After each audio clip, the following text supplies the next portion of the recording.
amis, soyez le bienvenu dans notre 8e séance. Je pense bien nous sommes en train de parler sur la transmission du leadership et nous sommes aussi en train de parler sur le pouvoir du mentorat et de la succession. Alors, nous étions en train de parler sur le point 6.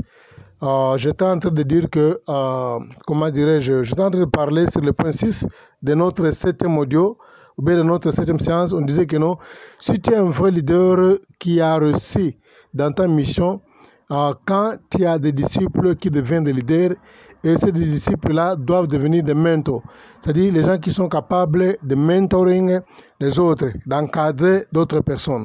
Voilà, alors nous allons parler sur le point 7.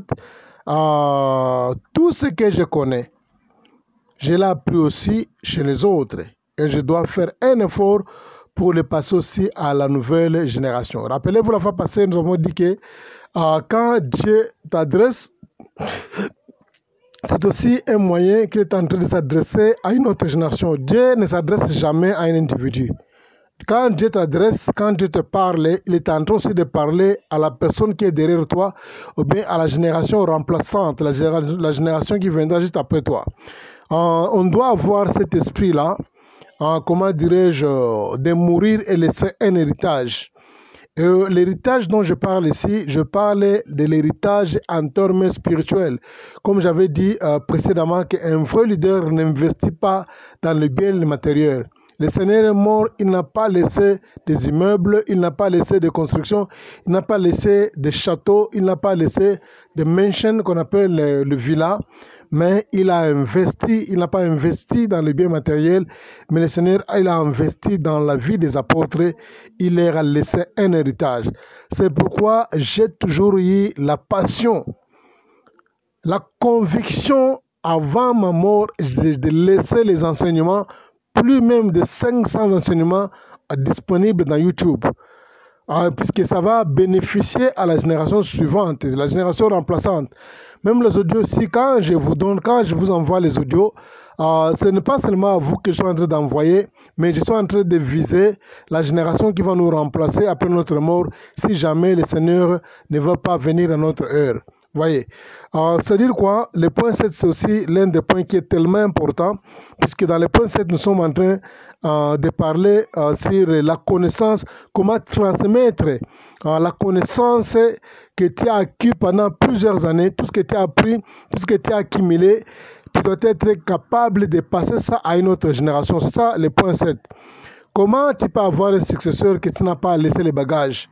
Tu vois, quand tu prépares déjà à avoir un successeur, quand tu as besoin, c'est pourquoi on appelle ça le secret pour choisir un successeur. C'est-à-dire quoi?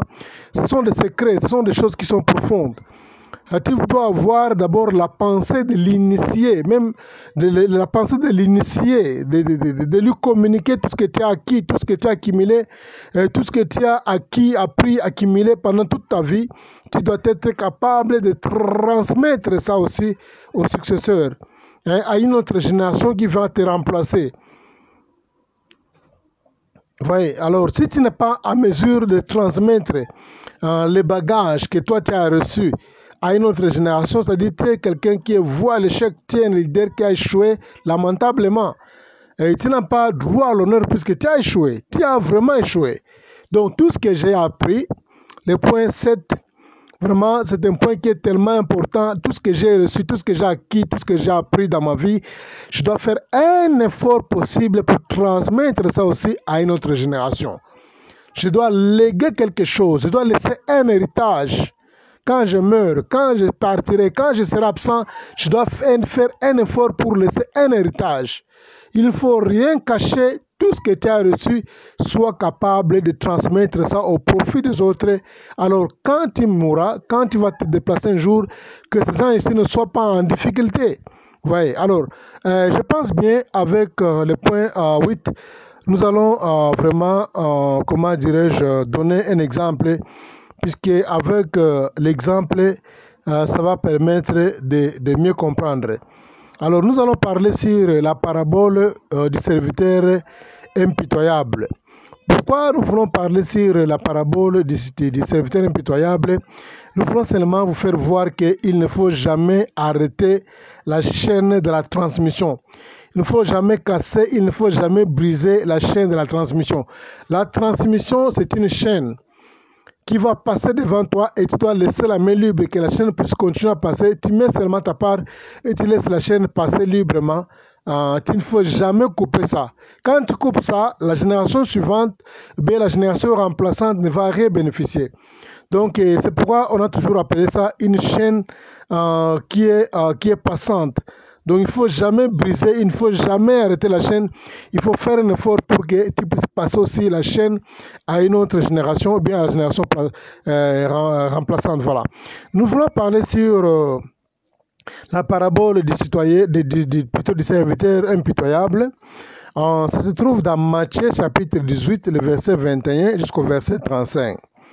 Ça aussi, c'est parmi l'une des paraboles que les gens ont toujours identifié ça seulement dans une particularité.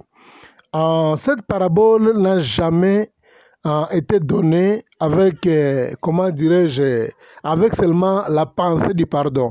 Donc quand vous limitez cette parabole par rapport à la pensée du pardon, c'est-à-dire que tu n'as pas compris jusqu'aujourd'hui cette parabole et tu n'avais pas compris qu'est-ce qui était dans la pensée du Seigneur. Je pense bien, je vais essayer un peu de vous décrire cette parabole du serviteur impitoyable afin que tu puisses comprendre qu'est-ce que le Seigneur voulait parler dans cette parabole ici. Est-ce que vraiment il voulait seulement nous enseigner sur le pardon ou il avait encore d'autres messages qu'il voulait nous communiquer à travers le message, bien la parabole du serviteur impitoyable? Qu'est-ce que la Bible nous décrit dans cette parabole? On dit tout d'abord qu'il y avait un maître, quand il faisait l'inventaire, ou bien il devait rendre compte à ses serviteurs, alors il s'est rendu compte qu'il y a un serviteur qui lui devrait 10 000 talents. Alors comme le serviteur était à l'impossibilité, manque de moyens pour rembourser l'argent, alors le maître avait ordonné les 10 000 talents, vraiment c'est beaucoup d'argent, beaucoup d'argent, beaucoup d'argent. Et même s'il fallait vendre tout ce qu'il possédait, ça ne pouvait pas couvrir ces grands trous. C'est pourquoi le maître avait souhaité que non, lui-même soit vendu avec sa femme, tous ses enfants et tout ce qui lui appartient, afin qu'on puisse payer cette dette-là, parce que 10 000 talents, vraiment c'était une somme d'argent qui était énorme. Même les riches de l'époque, ils n'étaient pas en mesure d'avoir cette somme-là. C'est pourquoi le Seigneur a donné une somme-là qui était exagérée, énorme, pour permettre que non, c'était une dette qu'aucune personne n'était en mesure de payer. Je pense bien, la parabole aussi a aussi l'image du pardon, et elle a aussi l'image de la rédemption. Le prix que le Seigneur a payé sur la croix, aucune personne n'était en mesure de payer ça. Mais cela ne suffit pas. Comme je disais que la parabole a plusieurs aspects, il ne faut jamais limiter cette parabole par rapport à ces aspects, puisque c'est une parabole, d'après moi, qui sont parmi les paraboles les plus riches de la Bible. La Bible dit ceci, qu'il avait ordonné que les serviteurs soient vendus, sa femme, ses enfants, avec tout ce qui lui appartenait, afin que la dette soit acquittée. Mais le serviteur s'est mis à genoux et il a dit à son maître, ayez de la patience envers moi, je paierai la dette. Mais sachant que bien qu'on peut avoir de la patience envers lui, il ne sera jamais à mesure de payer cette dette-là, parce qu'elle était vraiment énorme. Voyez. Alors la Bible dit, émis de compassion, le maître le laissa aller et lui remit la dette.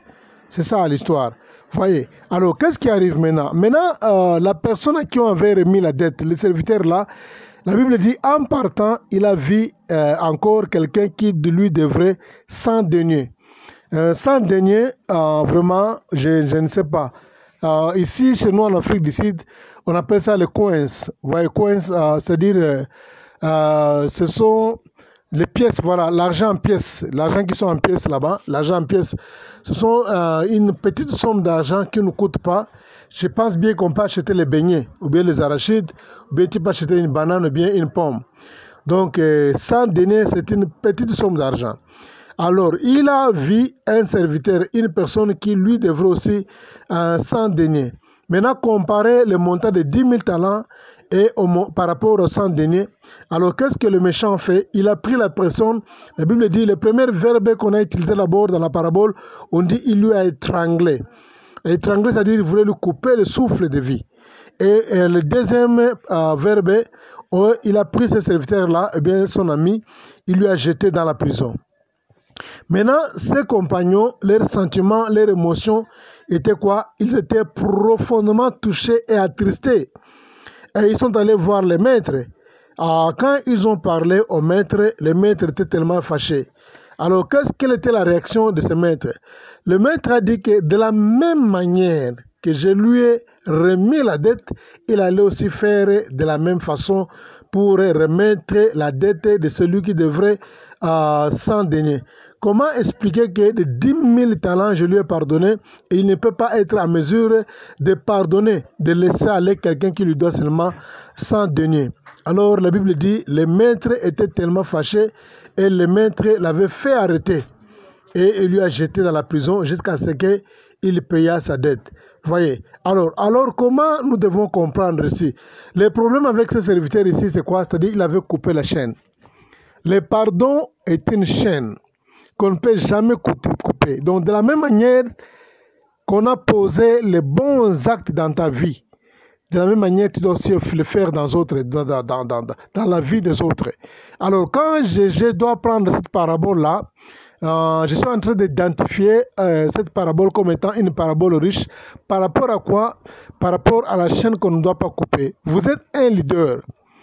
Avant que tu deviennes un leader, avant que tu deviennes pasteur, avant que tu deviennes prophète, docteur, évangéliste, apôtre, directeur général des entreprises, c'est-à-dire il y a quelqu'un qui occupait ce poste-là, il y a quelqu'un qui t'a aidé, il y a quelqu'un qui t'a laissé la chair, il y a quelqu'un qui t'a encadré, il y a quelqu'un qui est allé avec toi dans des prières sur les montagnes, dans des permanences. Il y a quelqu'un qui t'a appris comment prêcher. Il y a quelqu'un qui t'a fait des remarques, des évaluations, comment prêcher, comment prier, comment pardonner, comment se comporter. Donc, il y a des gens qui t'ont aidé pendant toute ta vie pour te laisser la chair. Ils ont encadré, ils ont enseigné, ils ont fait tout pour qu'aujourd'hui tu sois un pasteur, tu sois respecté. Ces gens-là se sont sacrifiés pour te laisser la chair afin que toi tu puisses prêcher.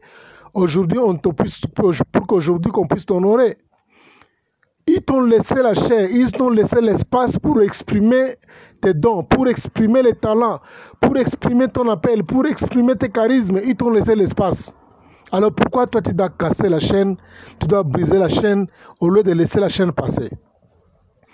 Donc nous sommes en train de parler sur le pouvoir du mentorat et de la succession, et nous sommes en train de parler sur la transmission de leadership. Donc de la même façon, on avait transmis le pardon au monsieur, il allait aussi faire ça de la même manière.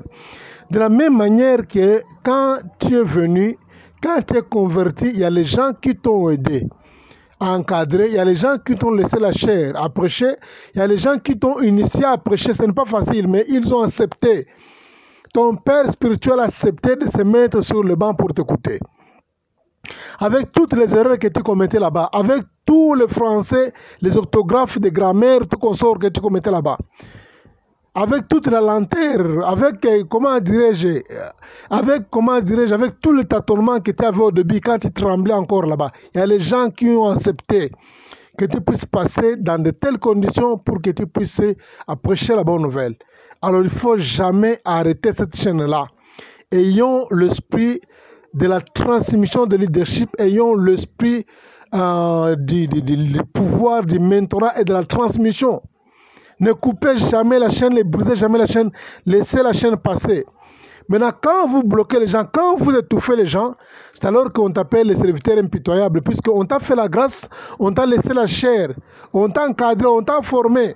Avec les erreurs que tu prêchais là-bas, on a accepté toutes ces erreurs, on t'a corrigé, on t'a orienté, on t'a évolué. Et aujourd'hui, tu es un prédicateur par excellence.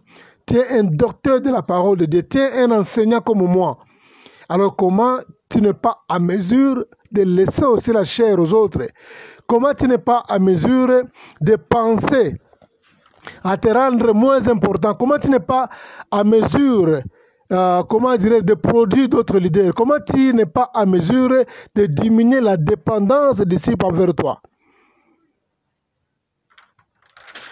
Vraiment, c'est une parabole qui est révoltante et qui m'a révolté la vie. Donc, les mêmes traitements que tu as reçus dans ta vie, il faut aussi les faire aussi dans la vie d'autres personnes. Mais c'est une parabole qui n'a pas de limite. Ça peut aller même jusqu'au niveau des données.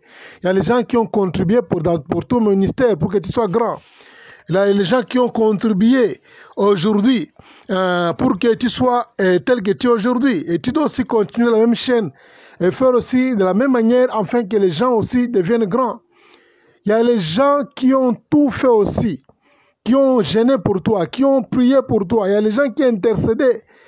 Et toi aussi, tu dois faire de la même manière. N'arrêtez jamais la chaîne, ne brisez jamais la chaîne. On l'appelle serviteur impitoyable puisqu'il a brisé la chaîne. On lui a pardonné, on a laissé la chaîne passer. Mais quant à lui, au lieu de continuer avec la même chaîne, il a cassé la chaîne, il a brisé la chaîne. Il ne voulait pas que la chaîne de la miséricorde, la chaîne de la compassion, la chaîne du pardon, la chaîne de la rédemption continue. Alors c'est ça vraiment une bonne image d'un vrai leader. Un vrai leader, c'est celui qui fait continuer la chaîne. Le Seigneur a encadré les apôtres ont encadré notre génération, et ainsi de suite jusqu'à aujourd'hui, nous remplaçons les apôtres, les disciples du Seigneur, nous les remplaçons aujourd'hui. Aujourd'hui, on parle de nous. Avant que nous naissions, avant que nous existions, il y a des gens qui ont existé avant nous, et grâce à leurs enseignements, grâce à leurs livres, grâce à leurs prédications, aujourd'hui, nous sommes devenus des leaders, et grâce à leurs prières aussi. Et nous devons faire un effort aussi, pour faire quoi? Pour transmettre le leadership à une génération qui est remplaçante. Nous devons faire aussi un effort pour avoir maîtrisé les pouvoirs du mentorat et de la succession. Voilà l'image d'un bon leader. Il ne casse pas la chaîne de la transmission, il laisse aussi au profit des autres. Que le Seigneur vous bénisse. Nous allons continuer la suite dans notre 9e séance. Merci.